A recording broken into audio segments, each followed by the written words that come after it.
আসসালামু আলাইকুম। অলি স্যারের অনলাইন কোচিং এ সবাইকে স্বাগত। আজ আমরা রিস্ক অ্যান্ড রিটার্ন এর একটা গুরুত্বপূর্ণ অঙ্ক করব। এই রিস্ক অ্যান্ড রিটার্ন চ্যাপ্টারটা শুধু ফার্স্ট ইয়ার সেকেন্ড ইয়ার এর ফিনান্সে শুধু নাই, ফোর্থ ইয়ার ইনভেস্টমেন্ট বইটা যে আছে সেখানেও আছে। যদি আপনি ফার্স্ট ইয়ার বা সেকেন্ড ইয়ার যে ফিনান্স প্রিন্সিপালস অফ ফিনান্সটা যদি ভালো করে করতে পারেন, তো ফোর্থ ইয়ারে কিন্তু এটা আপনার খুবই কাজে দিবে। আজকে আমরা ওই রিস্ক এন্ড রিটার্নের যে দুইটা নিয়ম আছে, একটা হলো প্রবাবিলিটি দেওয়া থাকে, প্রবাবিলিটি মানে সম্ভাবনা। সম্ভাবনা দেওয়া থাকলে অঙ্কগুলো এক নিয়মে করতে হয়। আর একটা হলো সম্ভাবনা দেওয়া না থাকলে, সময় ইয়ার দেওয়া থাকলে, যেমন প্রথম বছর এতটুকু পাইতে পারেন, দ্বিতীয় বছর ধরেন 100 টাকা বিনিয়োগ করছেন, প্রথম বছর 25 টাকা পাবেন, দ্বিতীয় বছর 22 টাকা পাবেন, তৃতীয় বছর 19 টাকা পাবেন।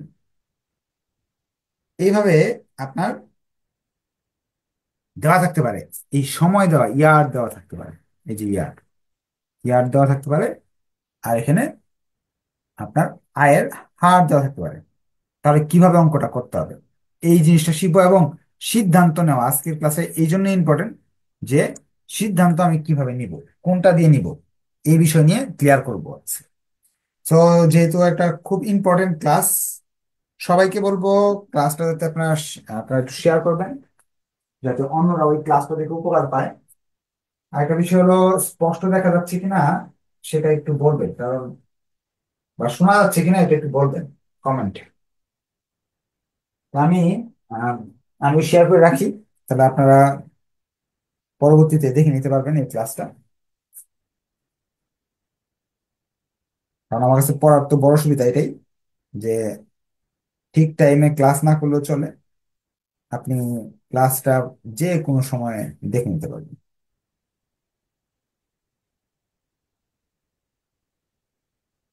আর যারা এখনো পড়া শুরু করেন নাই, এডমিশন নিয়ে পড়তে পারেন। প্রথম চ্যাপ্টার থেকে শেষ চ্যাপ্টার পর্যন্ত ভিডিও পাচ্ছেন, প্লাস জুম অ্যাপসে আমার সাথে কথা বলার সুযোগ পাচ্ছেন। নিয়মিত সপ্তাহে 3 দিন জুম ক্লাস হচ্ছে, প্লাস আপনাদের সাজেশন শিটটা পাচ্ছেন, যেখান থেকে আপনার অঙ্কগুলো, নিয়মগুলো কমন থাকে প্রতি বছর। এবং সাথে আরো কি পাচ্ছেন, যে গ্রুপ স্টাডির সুযোগ, দিক নির্দেশনা পরীক্ষা আগ পর্যন্ত। ক্লাস শুরু করে দিচ্ছি। প্রবলেম 5 বলতেছে, return of two security for last 3 year as follow. দুইটা শেয়ার বা দুইটা বিনিয়োগের স্থান আছে, যেখানে আপনি বিনিয়োগ করছেন 3 বছরে এই টাকাগুলো পাওয়ার। এতে বিনিয়োগ করেন, যদি কোম্পানি এতে বিনিয়োগ করলে এরকম লাভ আসতে পারে, 25 টাকা, 22 টাকা, 19 টাকা। আর বিতে বিনিয়োগ করলে 30, 25, 20 আসতে পারে। প্রথম প্রশ্ন বলছে, calculate expected rate of return for stock. এটার বাংলা অর্থটা এরকম: এই কোম্পানিতে গড়ে কয় টাকা লাভ হবে, এই কোম্পানিতে গড়ে কয় টাকা লাভ হবে, এটা বের করে দেখাও। এটা বের করার জন্য কোনো সূত্র শিখার আপনার প্রয়োজন নাই, একেবারেই ইজি। কোনো সূত্র শিখার প্রয়োজন নাই, আমি আপনাকে শর্টকাট শিখাচ্ছি। প্রশ্নে যেটা দেওয়া আছে, এতে বিনিয়োগ করলে পাচ্ছেন 25, 22 এবং 19। বিতে বিনিয়োগ করলে পাচ্ছেন আপনার 30, 25, 20। এখন ইয়ার এ বের করতে বলছে 1 নম্বর রিকোয়ারমেন্টে। গড়ে কত? গড়ে যদি গড় জিনিসটা আপনারা বুঝেন, ধরেন আপনার কাছে আছে 10 টাকা, আপনার বন্ধুর কাছে আছে 20 টাকা, আরেক বন্ধুর কাছে 30 টাকা আছে, তিনজনের কাছে এই টাকাটা আছে। তাহলে গড়ে কত? প্রত্যেকের কাছে 20 টাকা আছে গড়ে। তো তিনটাকে যোগ করতে হবে, 3 দিয়ে ভাগ করতে হবে। 3টাকে যোগ করব আর 3 দিয়ে ভাগ করব। তিনটা যোগ করলে আসতেছে হলো 66, 3 দিয়ে ভাগ করলাম আসতেছে 22, 22%। ই আর 22% আসতেছে। যদি তাহলে ই আর বিটা কত আসবে একটু কমেন্টে লেখেন তো আপনারা। ই আর বিটা কি আর কত আসবে আপনারা কমেন্টে লিখে দেন। যদি বুঝে থাকেন ই আর বিটা করলে কমেন্টে লিখেন কত আসবে। এখন যারা উইক স্টুডেন্ট, বলবেন স্যার আমি এসব বুঝি না, আমার সূত্র দিয়ে শিখান, তাদের বলবো এইভাবে লিখবেন। এইগুলাকে রিটার্ন বলা হয়। এই যে টাকাগুলো পাচ্ছেন এগুলো রিটার্ন বলা হয়। কয়টা রিটার্ন আছে? একটা, দুইটা, তিনটা, তিনটা রিটার্নকে যোগ করবেন, 3 দিয়ে ভাগ করবেন।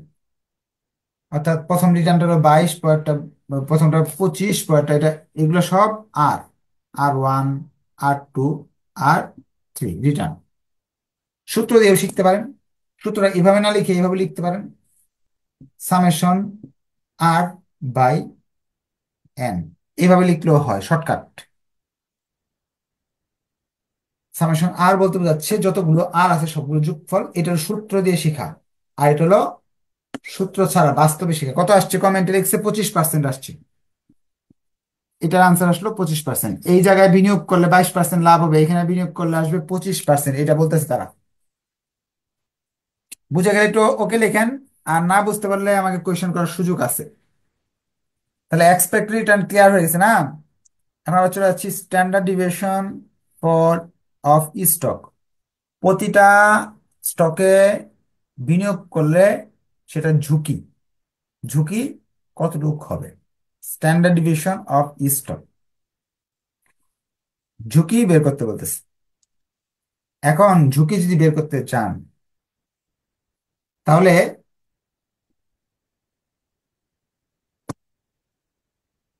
5 এর বি, স্ট্যান্ডার্ড ডিভিয়েশন বা সিগমা, এই শীটটা থাকলে আপনাদের আর কোনো চিন্তা নাই। এই শীটের মাঝে আপনাকে এই জিনিসগুলো একটু ক্লিয়ার করা আছে। যদি প্রবাবিলিটি দেওয়া থাকে, পি এর মান দেওয়া থাকে, প্রবাবিলিটি দেওয়া থাকলে এই যে সূত্রগুলো ইউজ করতে হবে।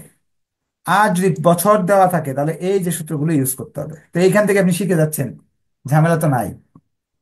আচ্ছা, এখন তারা বলছে স্ট্যান্ডার্ড ডিভিয়েশন বের করো। এখন এরকম ইয়ার দেওয়া থাকলে স্ট্যান্ডার্ড ডিভিয়েশন বের করা ইজি। আগের বার কি করতাম একটু মনে করে দেখেন, আর মাইনাস ইয়ার লিখতাম, স্কোয়ার দিতাম, ইন্টু পি দিতাম। এবার তো পি নাই, পি না থাকলে তো পি দেওয়া যাচ্ছে না। এই জিনিসটা কয়বার লিখতে হবে আপনার বলতে পারেন? 3বার লিখতে হবে। কারণ কি, এগুলো 3বার দেওয়া আছে, 3টা দেওয়া আছে, 5টা দেওয়া আছে, 5বার লিখতে হবে। নিচে লিখতে হবে n-1, পি না থাকলে n-1 লিখতে হবে। কেন? এখানে ইয়ার দেওয়া আছে বলে। এই ইয়ার যদি দেওয়া থাকে আপনারা একটু শিখে নেন, এটা কিন্তু খুবই গুরুত্বপূর্ণ বিষয়, অন্য জায়গায় পাবেন না। এরকম ইয়ার দেওয়া থাকলে, ইয়ার দেওয়া থাকলে, ইয়ার দেওয়া থাকলে n-1 লিখতে হবে। আর যদি এখানে ইয়ার শব্দগুলো না থাকে, এই ইয়ার গুলো না থাকে, তাহলে শুধু এন লিখতে হবে। এটা অনেকে জানে না, শিখতে পারেনি হয়তো বা। তা যেখানে ইয়ার দেওয়া আছে তাহলে n-1। অনেক সময় যদি ইয়ার দেওয়া না থাকে, শুধু এরকম দেওয়া থাকে 25, 20, 22, 19, কিন্তু এদিকে কত সাল টাল দেওয়া নাই, সেক্ষেত্রে ওয়ান টানা দিতে হবে না। এখন আমরা এখানে আর এর মান 25 লিখলাম, ইয়ার এর মান 22 লিখলাম। এই যে আর এর মান 25, ইয়ার এর মান 22, 22 - 22, এই যে 22, এই যে 22।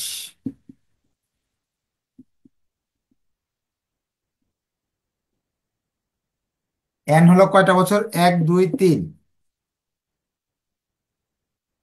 আগের চেয়ে সহজ, আগের চেয়ে অনেক সহজ আমার মনে হয়। তাহলে এটাকে আমরা আনসার দিব, আসবে এখানে 18, এখানে আসবে 2, 9, 9কে রুট ওভার করলে 3%। এসডি এটা 3%। বুঝতে পারলে ওকে লেখেন, না বুঝতে পারলে হ্যান্ড রাইজ করে কোয়েশন করা যাবে বা কমেন্টও করা যাবে। এটা এরটা বের করলাম আমরা, এখন কিন্তু বিটটা আমাকে বের করতে হবে এই তথ্যের আলোকে। যদি বিটটা বের করতে যাই তাহলে আমি এখানে বি লিখব, এখানে বি এর তথ্যগুলো আমাকে লিখতে হবে, বি এর তথ্যগুলো লিখতে হবে। বি এর 30, 25, 20 লিখব। 30, 25, 20। বি এর ইয়ার 25, সর্বক্ষেত্রেই 25, সব সময় 25। এটা আনসার কত আসবে করছেন কেউ? আসবে হলো আপনার 25, 50। 50, 3 থেকে 2 বাদ দিলে 2, 25, 5%। স্ট্যান্ডার্ড ডিভিয়েশন যদি পারেন এই চ্যাপ্টারে, তাহলে 10 নাম্বার কনফার্ম। স্ট্যান্ডার্ড ডিভিয়েশন হলো এই চ্যাপ্টারের সবচেয়ে কঠিন বিষয়। কফিসিয়েন্ট অফ ভেরিয়েশন বের করো বলতেছে, কফিসিয়েন্ট অফ ভেরিয়েশন সিভি বের করো, সিভি বের করো,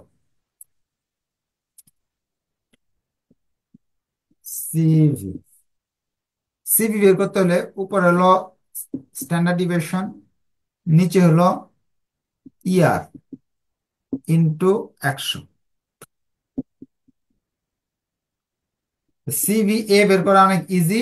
সিভি এ বের করতে হলে স্ট্যান্ডার্ড ডিভিয়েশন মান হলো 3, আর ওটার মান 22।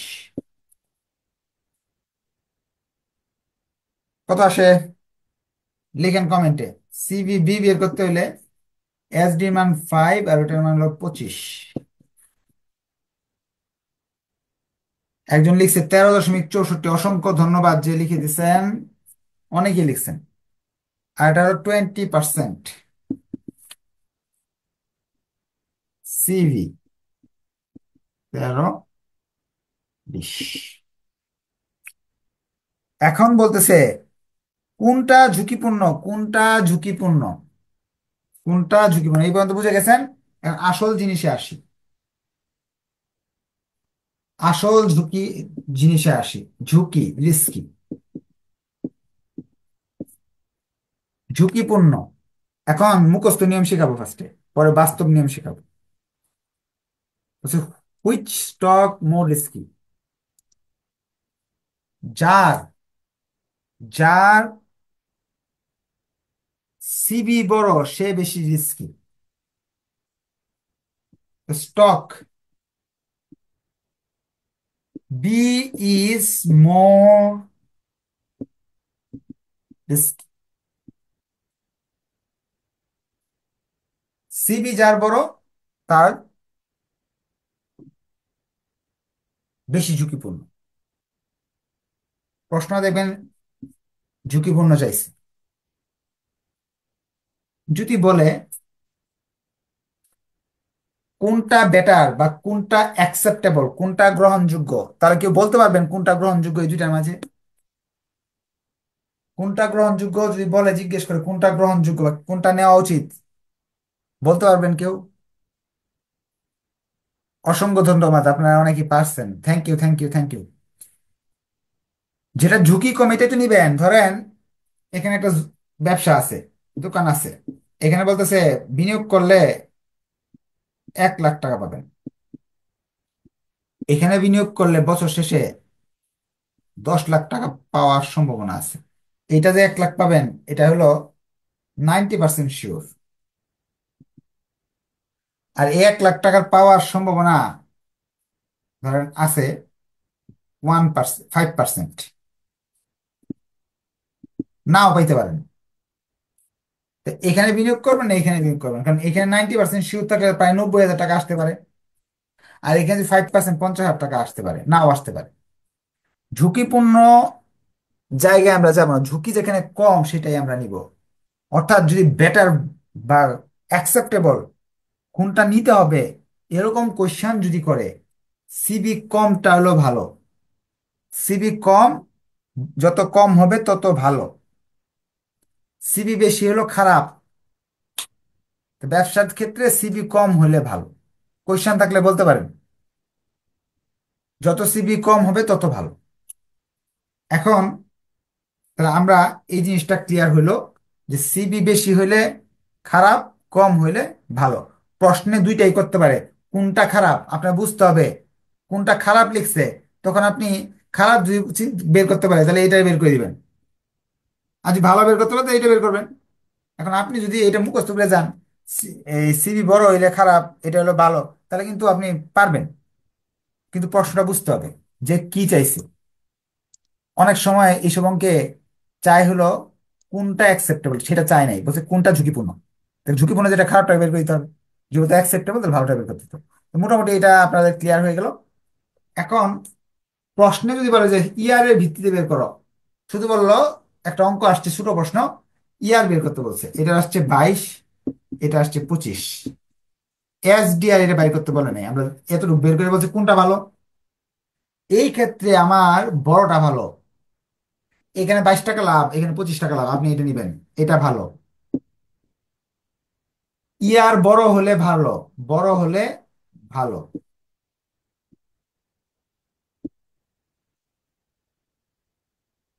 যদি এসডির কথা বলে যান, ইয়ার নাই, ইয়ার আছে, প্রশ্নে বললো এসডি পর্যন্ত বের করতে বলছে, এসডি বের করে বলছে সিদ্ধান্ত দাও। এখানে 3% ঝুঁকি, এখানে হলো 5% ঝুঁকি, কোনটা ভালো? এটা ভালো, এটা গুড, বেস্ট, বেটার, যেটাই বলেন, এটা হলো রিস্কি। এসডি যেটার বড় হবে সেটা হলো ঝুঁকিপূর্ণ, এসডি মানে রিস্ক। এসডি এবং সিবি বড় হলে খারাপ, ছোটটা ভালো, ছোটও ভালো। শেষ আজকের ক্লাস। আমরা বুঝতে পারলে ওকে দেখেন, না বুঝতে পারলে কোয়েশ্চেন করতে পারেন। আর এই অঙ্কের ভিডিও থাকবে, এই ভিডিওটা আপনি যে কোনো সময় দেখতে পারবেন, দেখার পরে কোনো প্রবলেম ফেস করলে আগামী দিন ক্লাসে আপনি বলতে পারবেন যে স্যার এটা বুঝি নাই, সেটা বুঝি নাই, বুঝাই দেন, আমি বুঝাই দেওয়ার চেষ্টা করব। ধন্যবাদ সবাইকে, নেক্সট ক্লাস দেখা হবে। যারা লাইভে দেখছেন তারা নিয়মিত শেয়ার মেনশন করবেন, আপনাদের স্টুডেন্টদের জানাবেন, যদি লাইভে স্টুডেন্টের পরিমাণ পরিমাণ বেশি হয় নিয়মিত লাইভ ক্লাস হবে ইনশাল্লাহ। আজকে এই পর্যন্ত থাকলো, ধন্যবাদ সবাইকে, আসসালামু আলাইকুম, আল্লাহ হাফিজ।